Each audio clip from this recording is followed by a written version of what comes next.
Utoaji wa mimba wa mara kwa mara, hii nao pia huwa inachangia mwanamke baadaye tena kushindwa kupata ujauzito, kwa sababu unapokuwa unatoa mimba mara kwa mara, ule mlango wa uzazi unakuwa upo wazi sana. Kwa hiyo inakuwa rahisi sana kwa wewe kuweza kupokelewa, yani kuweza kupokea yale maambukizi ya infection katika mfumo wako mzima wote wa uzazi,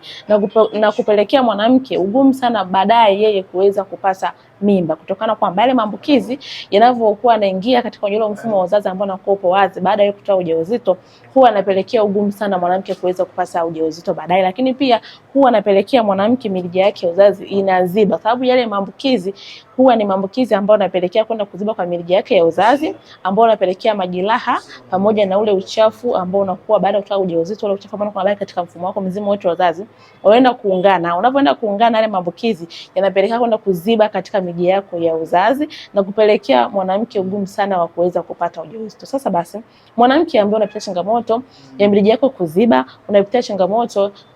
ulishaye kutoa mimba lakini sasa hivi imekuwa ni ngumu sana kuweza kupata ujauzito, wasiliana na mimi Neema na Uzazi ili nikupatie suluhisho juu ya changamoto.